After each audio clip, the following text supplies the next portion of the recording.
What is the origin story of the way AI has changed all our lives in the last few years? The conversation you're about to hear is with someone who has seen it all, someone who has played a really transformative role herself in what is happening around us now, in the development of this transformational technology. She has been called the godmother of AI, but I think that doesn't fully cover what she has contributed herself. And frankly, I think her work ought to be better known. She is a scientist, a professor, a tech CEO, and someone who has seen hardship in her life. She moved from China to the United States when she was 15 with little English, and later ran her parents' dry cleaning business so that she could help her family stay afloat. So here's my conversation with Dr. Fei-Fei Li on The Mishal Husain Show.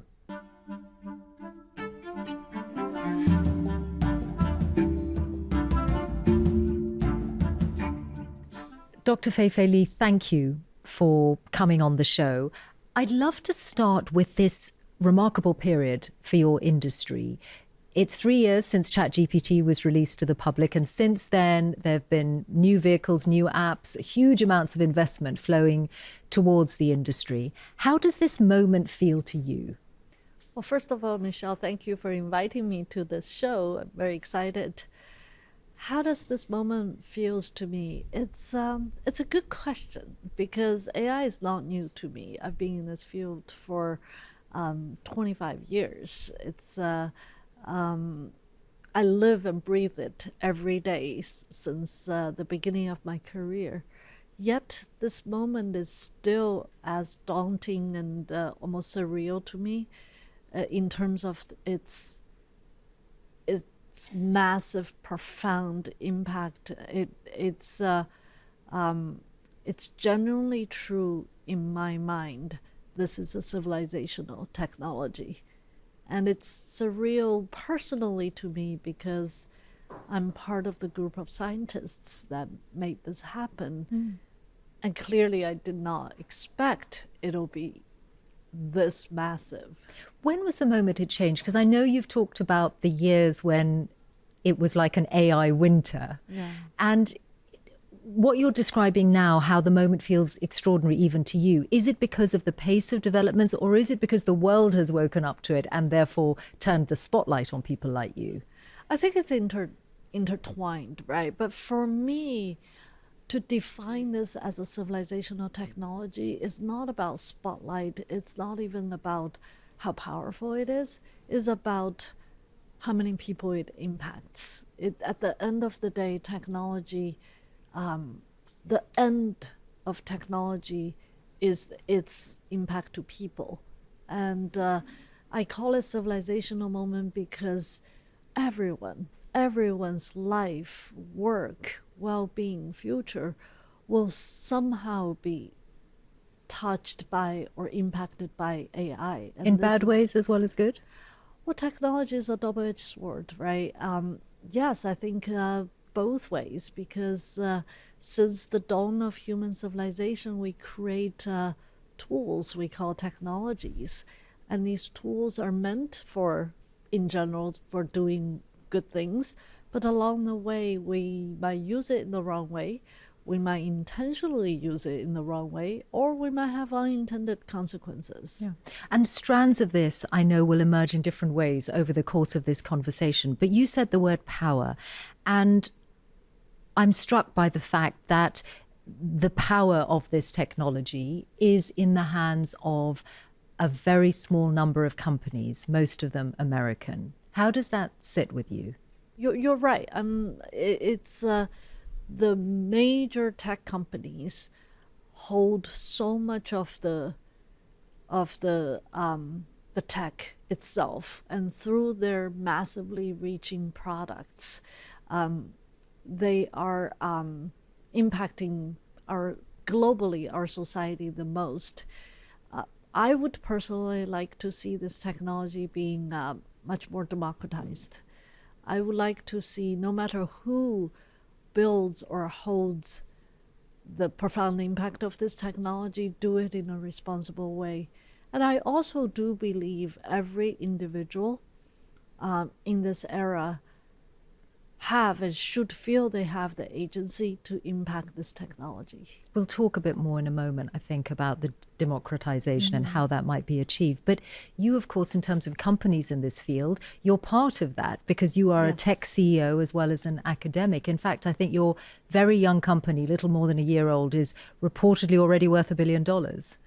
Yes, I am co-founder CEO of World Labs, and we are a little more than a year old, and we are building the next frontier of AI, which is spatial intelligence, which people don't hear too much about today because we're all about large language models. But yet I believe spatial intelligence is as critical and complementary to language intelligence.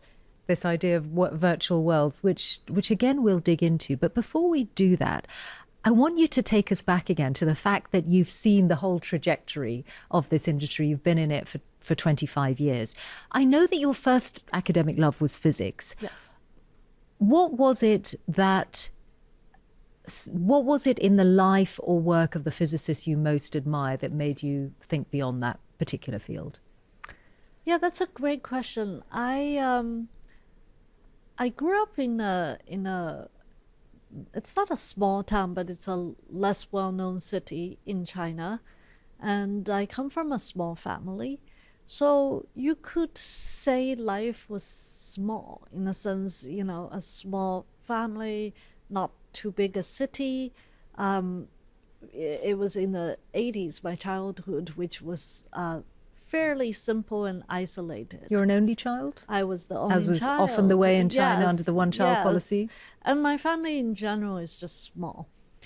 And physics is almost the opposite. It's vast, it's audacious, the imagination is unbounded. You look up in the sky, you can ponder about the beginning of the universe. You look at a piece of a snowflake, you can zoom in into the molecular structure of the matters. You think about time, you think about magnetic field, you think about nuclear. It takes my imagination to places that you can never be in this world. What really, really fundamentally fascinates me to this day about physics is asking the audacious questions. It's not be afraid of asking the most boldest, audacious question about our physical world, of our universe, of where we come from. But your audacious question, I think, was about what is intelligence? Yes, and I think it's rooted in my love for physics and my training in physics, that I look at each physicist I admire, look at their audacious question, right? From Newton to Maxwell to Schrodinger to Einstein, my favorite physicist. And I wanted to find my own audacious question. And somewhere in the middle of my college, my audacious question shifted from physical matters to intelligence. What is it? How does it come about? And most fascinatingly, how do we build intelligent machines? And that became my quest, my North Star. And that's a quantum leap, because from machines that were doing calculations and computations, you're really talking about machines that learn and that are constantly learning. I like you used the physics pun, the quantum leap. yeah, crossing over into ordinary parlance. But I think, didn't you have this light bulb moment where, as you're thinking about intelligence, you realize that a critical part of that is our ability to recognize objects in the world around us. The fact that around us right now there are multiple objects, Yes. we know what they are. Yes, the ability to recognize the vast number of objects, the variability, the diverseness that humans have about recognizing objects in the world is foundational. And there's a lot of neuroscience studies that backs this. So I decided that was my first North Star. My PhD dissertation is to build machine algorithms. We at that point called it machine learning algorithms to recognize as many objects as possible. I think the key question is how, right? How do you teach the machines? And what I found really interesting about your background is that you are reading very widely, and there are two key breakthroughs that make your ultimate breakthrough possible. And one is that you start thinking and learning about what psychologists and linguists are saying that is related to your field. Tell me about both of those. Well, that's the beauty of doing science at the forefront, because it's new. No one knows how to do it. As an AI scientist, you think about, you look for possible answers, and it's pretty natural to look at human brain and human mind and try to understand or be inspired by what humans can do. And one of the inspiration I got in my early days of studying or trying to unlock this visual intelligence problem is look at how our visual semantic space is structured. There are so many tens and thousands and millions of objects in the world. How are they organized? Are they organized by alphabets? Or are they organized by size or colors? And you asking that because you have to understand how our brains organize in order to have something to teach the computers. That's one way to think about it. And I come upon this linguistic work called WordNet. WordNet is a way to organize semantic concepts, not visual, just semantic or words in a particular taxonomy. Give me an example. An example is in a dictionary, an apple and an appliance are very close together. But in real life, an apple and a pear are much more closer to each other. And the apple and pear both belong to fruits, whereas an appliance belong to a whole different family of objects. And I came upon this taxonomy called WordNet that describes this organization of objects. And I made a connection in my head, is that two things is very clear. One is that this could be the way visual concepts are organized, because apples and pears are much more connected than apples and wash machines, for example.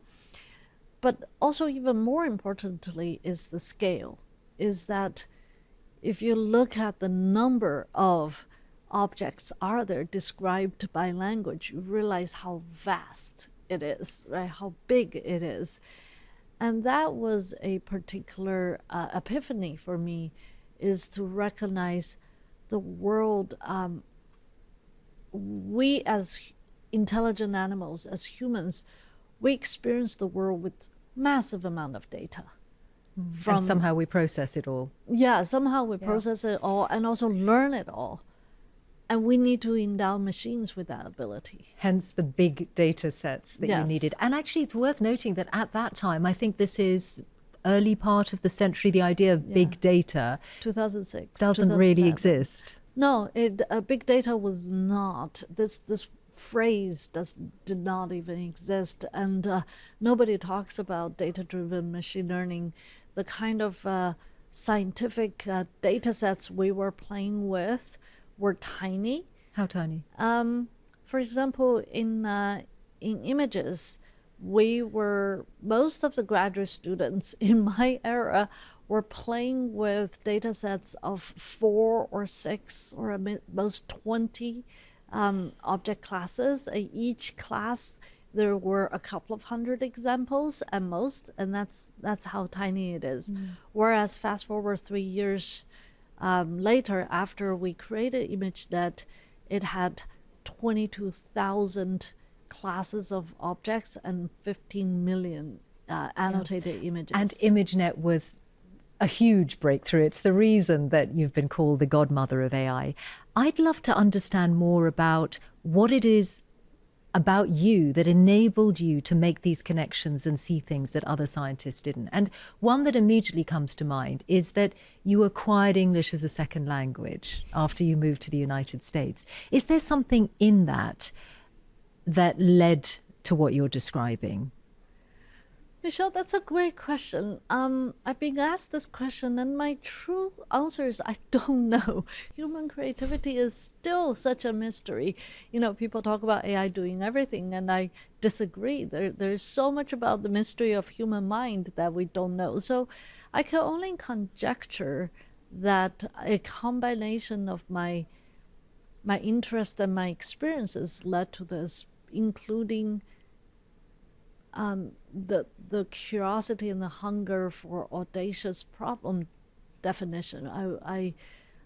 I find myself, I'm not afraid of asking crazy questions in science, not afraid of seeking solutions that's out of box.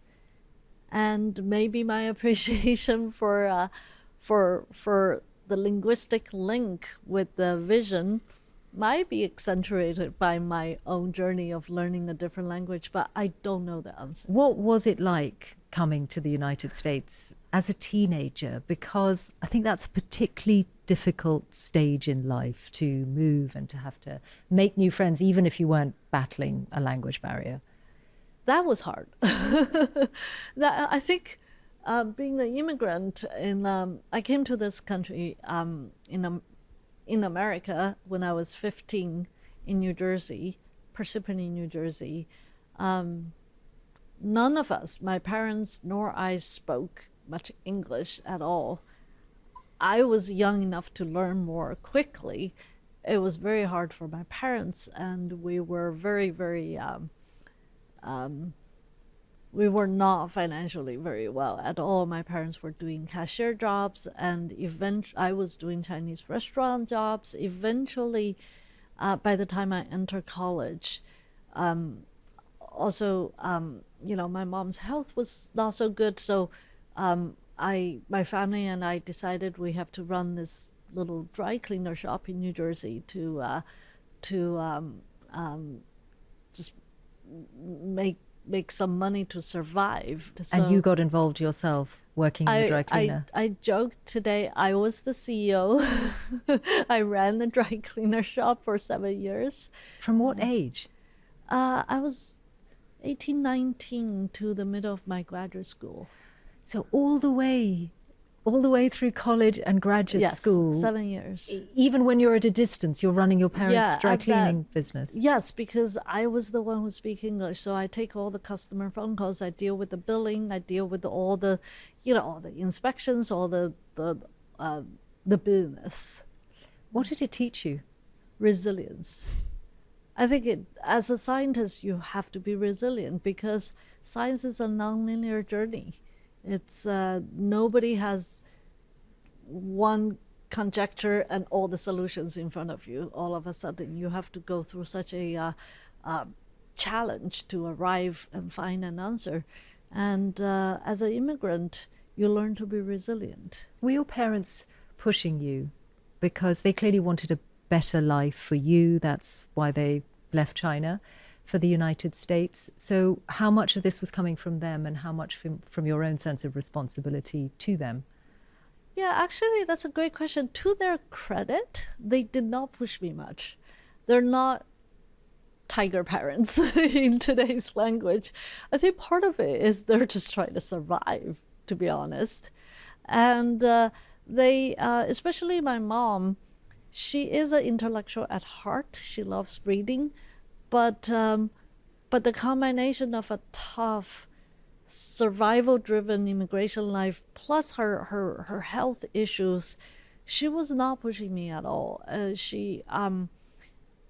think I don't know, as a teenager, I kind of had no choice. I either have to make it or not make it, and the stakes are pretty high. So I was pretty self-motivated. And also, one of the lucky thing I have is that I was just curious. I was always a curious kid, and my curiosity had an outlet which was science. And that really grounded me. I wasn't curious about nightclubs or or other things. I was an avid lover of science. But also an avid reader, that from your early childhood, you're putting away the children's books and turning towards the classics, The Jane Eyre. grown-up books. My mom liked reading, and she probably thought that you're talking about when I was 9, 10. At that time, she probably did have an influence, more influence. She thought I was precocious enough that just read some grown-up books. You also had a teacher who was really important in your life. Tell me about him. I excelled in math, and I liked math, and I befriended the head teacher, Mr. Bob Sabella, and the math teacher. We became friends through the mutual love of science fiction reading. And Which you had read in Chinese. which at that time I was reading in Chinese. Eventually I started reading in English. But he's a remarkable person because he probably saw in me this desire to learn. So he went out of his way to create opportunity for me to continue to excel in math. I remembered I placed out of the highest curriculum of math, and so there was no more courses for me.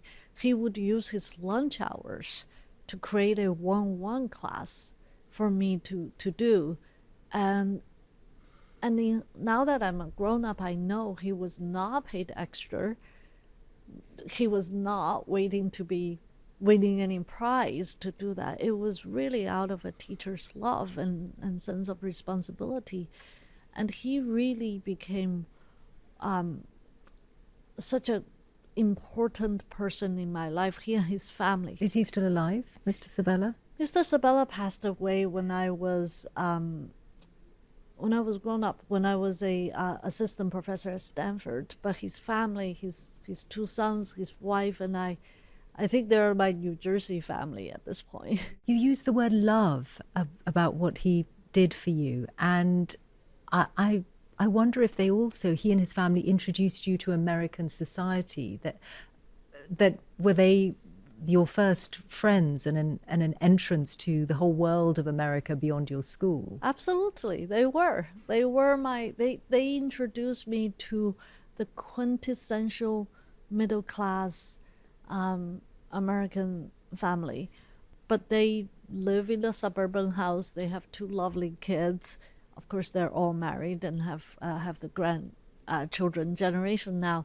But it was a great window for me to know the society, to be grounded, to have friends, and have a teacher who cared. Do you think you could have had the career that you have had in China? Because now there are like significant advances happening in AI in China. I don't think I'm able to answer this question because I think life is so serendipitous, right? The journey would be very different. You know, in a way, we could have simulated all possibilities. But what is timeless or what is invariant for anyone is the sense of curiosity, the pursuit of North Stars. So if I were me, I will still be doing AI somehow, I believe. Do you still feel connected to China? It's part of my heritage. I'm also, you know, I feel very lucky that my career has been in America, higher education, and then Silicon Valley, then as also in and out of industry, and being in tech. The combination of all these ingredients is very global. It feels very global. The environment my family right now is in, which is Stanford, San Francisco, Silicon Valley, is very, very international. So I feel very connected. And the discipline I'm in, which is AI, is so horizontal. It touches people everywhere that I do feel much more like a global citizen at this point. Yeah, and of course it is a global industry, but there are some really striking advances in China, not least the number of patents and the number of AI public papers coming out, the DeepSeek moment earlier this year. As you look ahead in this century, do you think China will catch up with the US in the way that it has in other fields like manufacturing?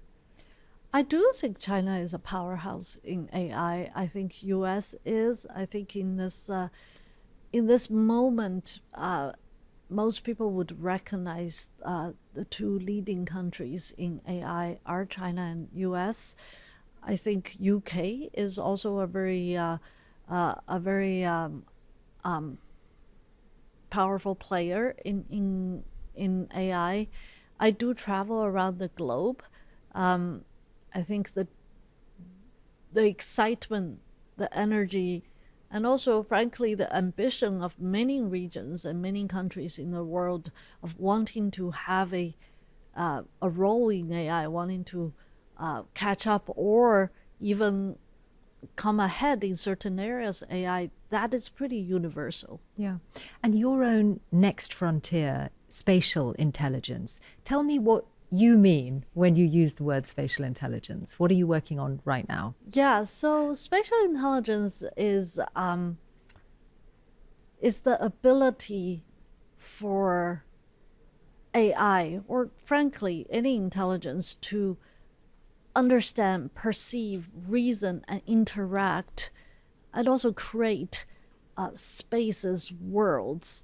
It comes from a continuation of visual intelligence. As I said, my career started in visual intelligence, and the first part of my career, first half of my career around the ImageNet time was trying to solve the fundamental problem of just understanding what we are seeing. And that was a very important problem.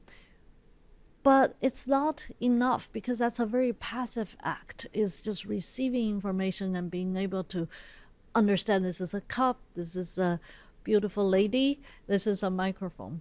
But if you look at evolution, you look at human intelligence, perception is profoundly linked to action. We see because we move. We move because therefore we need to see better. And that connection, how do you create that connection, has a lot to do with space. Because you need to see the 3D space. You need to understand how things move. You need to understand, when I touch this cup, how do I mathematically organize my fingers so that it creates a space that would allow me to grab this cup. All this intricacy is centered around this capability of spatial intelligence. And I've looked on your website and I've seen where the preview that you've released, Marble, you can see essentially a virtual world which one goes into, and from room to room, and one door opens and you go from one place to another. But I'm not sure how you use it. Is it essentially, to you, a tool for training AI? It's a different way to train AI, rather than, for example, Meta saying this is, in the metaverse, this is a world you can go into and spend time in as a human being. Right. So let's just be clear with the definition. Marble is a frontier model. It's a frontier world model. What it does is not just to see and go into a world. What's really remarkable is it generates a 3D world at a simple prompt. A prompt could be, give me a modern looking kitchen. Or the prompt could be, here's a picture of a modern looking kitchen, make it a 3D world. It could even be, here's a couple pictures of a modern looking kitchen, make sure they be, create a coherent modern looking kitchen for me. And you might ask why. There are actually many, many use cases. First of all, the ability to create a 3D world is a fundamental ability. It's fundamental to humans, and I hope one day it's fundamental to AI. Second, if you are a designer or architect, you can use this 3D world to ideate, to design. If you are a game developer, you can use it because it's 3D to create a lot of games. Right now, it's very painful to obtain these 3D worlds so that you can design games. If you are a VFX producer or artist, you can use that to create movies. If you want to do robotic simulation, these worlds will become very useful as training data for robots or evaluation data. If you want to create immersive educational experiences in AR, VR, this model would help you to do that. So it actually has incredibly horizontal use. Interesting. I'm imagining girls in Afghanistan. Maybe you could do virtual classrooms. Yes. In a very challenged place. Yes. Or I'm imagining, for example, how do you explain to an 8-year-old what is a cell? One day we'll create a world that's inside of a cell. Human body, cell of a human body. Or any cell, right? And then the student can walk into that cell and understand the nucleus, the enzymes, the membranes. So you can use this for so many possibilities. Okay. So that's your next frontier. Can we, and I'm conscious yours is a very big, complex industry, but there are some immediate pressing issues. And I wonder if I could put a selection of those to you for you to give us an instinctive or even a nutshell response, on how you see them. For example, and you'll have heard this many times before, number one, is AI going to destroy jobs, large numbers of jobs? Technologies do change the landscape of labor. A technology as impactful and profound as AI will have a profound impact in jobs. Which is happening already. Which is happening Salesforce already. said 50% of their customer support roles are going to go because of AI. Right, and software engineering, contact centers, analyst jobs. So it will, there's no question about it. It's not going to create as many jobs in its place, is it? And I wonder if that worries you. I think the jury is still out there.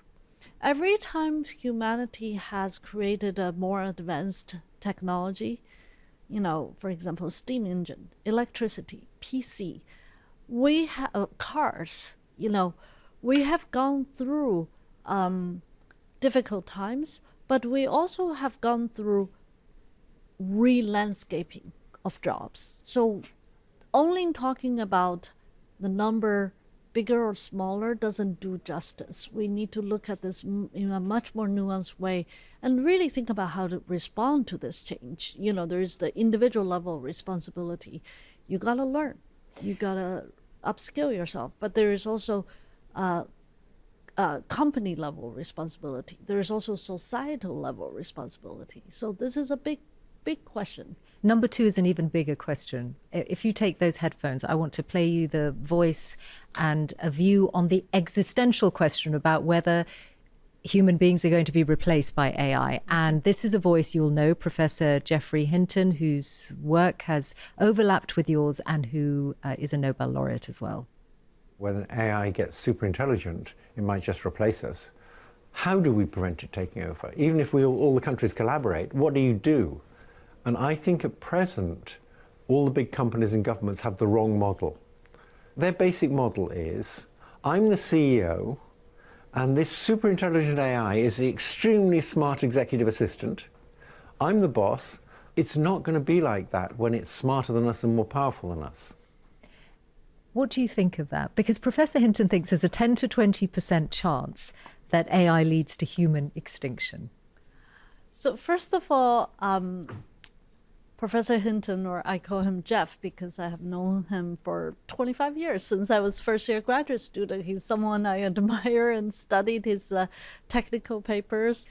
But this thing about replacing human race, I actually do respectfully disagree, not in the sense that it'll never happen. It's in the sense that if human race became really be in trouble. In my opinion, that's a result of humans doing wrong things, not machines doing wrong things. But the very practical point that he put in that clip is where he says, how do we prevent the super intelligent creation taking over? At the point that it becomes more intelligent than us, we have no model for that. Now, if that creation that is more intelligent than us says, turn off human beings' life support or do something else that is existential, how would we stop it? So I think this question has made an assumption, which is from today, which we don't have such a machine, super intelligent machine yet, to the day that that thing is created, that humanity has done nothing to prevent that day to arrive. Just assume that day would come. I don't even necessarily think it might. That's a probability, but that's a fair question, or at least scientifically, it's interesting to conjecture that. But let's just assume that's the right conjecture. It's going to come. We still have a distance. We still have a journey to take from today to that day. And my question is, why would humanity as a whole allow this to happen? Where is our collective responsibility? Where is our governance? Or regulation. Yes. Which is why I wonder then, do you think there is a way to make sure that there is an upper limit to superintelligence? I think there is a way to make sure there is a responsible development and usage of technology. Internationally agreed? Like at the government level? Is it a treaty? Is it Not just yet. companies agreeing to behave in a certain way? You're right. The field is so nascent that we don't yet have the level of international treaties. We don't yet have the level of global consent.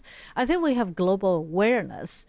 And I do want to say that we shouldn't over-click on the only one possible consequences or negative consequences of AI. This technology is powerful.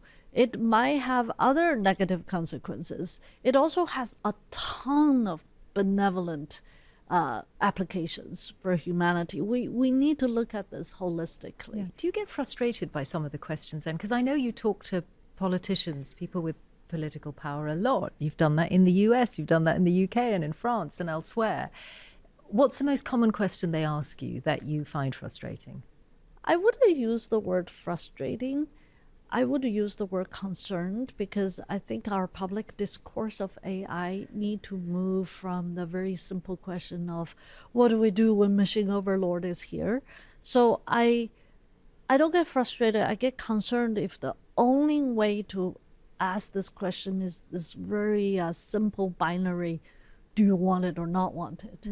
Another question I get asked a lot, possibly more than this question, is question from parents.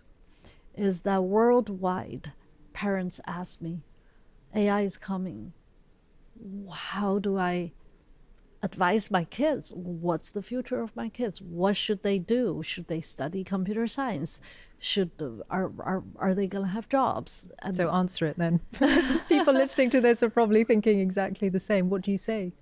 I say that AI is a very powerful technology, and I'm a mother. The most important thing we should empower our kids is to empower them as humans with agency, with dignity, with the desire to learn. And there are timeless values of humanity, be an honest person, be a hardworking person, be creative, be So critically don't worry thinking. about what they'll study. Worry is not the right word. Be totally informed and understand that your children's future is going to be living in the world of AI technology. And depending on their interest, their passion, their personality, their circumstance, prepare them in that future. Worry doesn't solve the problem.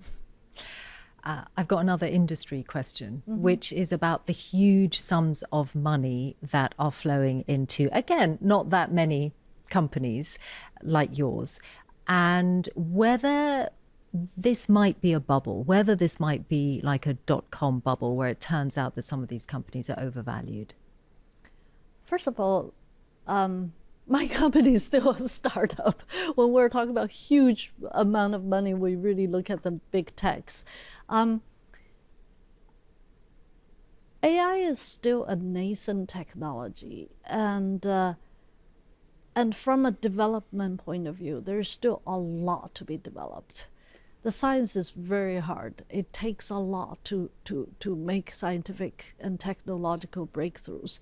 This is why resourcing these efforts are still important. The other side of this is the market. Are we going to see the payoff from the market? By and large, I do believe that the applications of AI is so massive, whether we're talking about software engineering, to creativity, to healthcare, to education, to financial services, that I think we're going to continue to see an expansion of the market of AI. I look at it as there are so many human needs, both in terms of well-being as well as in terms of productivity, that can be helped by AI as an assistant, as a collaborator. And that part, I do believe strongly that this is an expanding market. But what does it cost in terms of power and therefore energy and therefore climate? There's a prominent AI entrepreneur, you probably know Jerry Kaplan, who said that we could be heading for a new ecological disaster because of the amount of energy consumed by the vast data centers that we're going to need in growing numbers. This is an interesting question. I do think that in order to train large models, we're seeing more and more need for power or energy. But it never... Nobody says these data centers must be powered by fossil fuel, for example. Our innovation on the energy side will be part of this innovation cycle, right? I think it's just because the amount of power they need is so enormous, it's hard to see it coming from renewable energy alone. I think right now this is true, but I also know that as, for example, I visit Middle East, there's a lot of effort in building renewable energy for big data centers. I do think that countries that need to build these big data centers need to also examine its energy policy and industry. This is an opportunity for us to invest and develop more renewable energy. What worries you about your industry? Because you're painting a very positive picture and you've been at the forefront of this and you see much more potential. So I understand where you're coming from. But well, in your quieter moments? I'm not a tech utopian, nor am I a dystopian. I think I'm actually the boring middle. The boring middle wants to apply a much more pragmatic and scientific lens to this.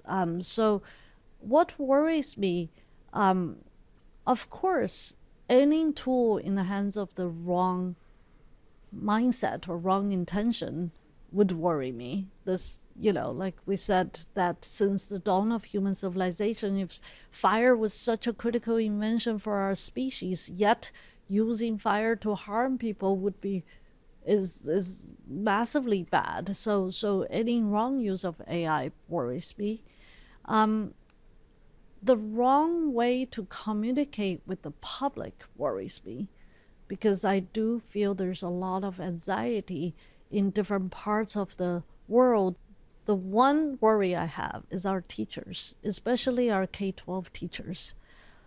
These people, and my own personal experience tells me, they're the backbone of our society. They are so critical for educating our future generation. Are we having the right communication with them? Are we bringing them along? Are our teachers using AI tools to superpower their profession? Are they passing that or helping our children to use AI. This is the Bloomberg Weekend interview, and so we're always interested in people's lives as well as their work. And I realize that your life, the life that you're living today, is so different from the way that you grew up working in your parents' dry cleaner, keeping it I still do running. a lot of laundry at home. So, are you conscious of the power that you have as a leader in this industry of our time and the future? it's an interesting question, Mishal. I'm conscious of my responsibility. I understand I'm one of the people who brought this technology to our world. I understand that I'm so privileged to be working at the, one of the best universities in the world, educating the tomorrow's leaders and doing the cutting edge research. I'm conscious of myself being an entrepreneur and a CEO of one of the most exciting startups in the Gen AI world. So everything I do has a consequence, and that's a responsibility I shoulder. And I take that very seriously, because this is what I keep telling people. In the age of AI, the agency should be within humans. The agency is not the machines, it's ours. My agency is to create exciting technology and to use it responsibly. And the humans in your life, your children, what do you not let them do with AI or with their devices or on the internet? Not only my own children, anyone. I'm a teacher and educator. It's the timeless advice of don't do stupid things with your tools. You have to think about why you're using the tool and how you're using it. It could be as simple as don't be lazy just because there is AI, right? If you want to understand math, maybe large language models can give you the answer, but that is not the way to learn. Ask the right questions. You could use the AI tool to prompt a good question so that you learn because of it. So don't be lazy is one of them. The other side is don't use it to do bad things. For example, integrity of information, right? Fake images, fake voices, fake texts. These are issues of AI as well as our social media driven communication in our society. I think you're sort of calling for old-fashioned values amid this world full of new developments and challenges we couldn't have imagined even 3 years ago. Yeah, you can call it old-fashioned, you can call it timeless. As an educator, as a mom, I think there are some human values that are timeless, and we need to recognize that. Okay. Finally, your reading, because from the child who was already reading the classics at an early age, nowadays, what do you read when you're kicking back at the weekend, if that ever happens? Yeah, honestly, I read a lot of technical papers these days. It's kind of sad. I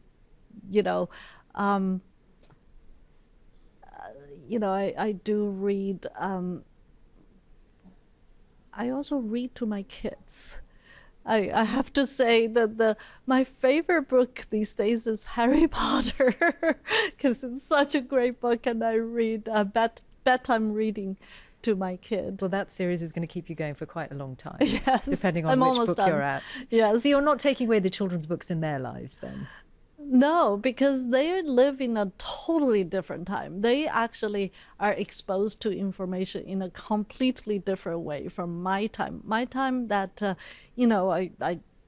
there is like barely TV, right, in the 1990s or 80s in China. Now they have the entire internet. So I give them a Kindle. Yeah. And Chinese? Do you speak to them in Chinese? I speak to them in... not great, but I do speak to them in Chinese, and their father speak to them in Italian. Okay, citizens of the world. Yes. As you've become as well. Dr. Fei-Fei Li, thank you so much. Thank you, Michelle.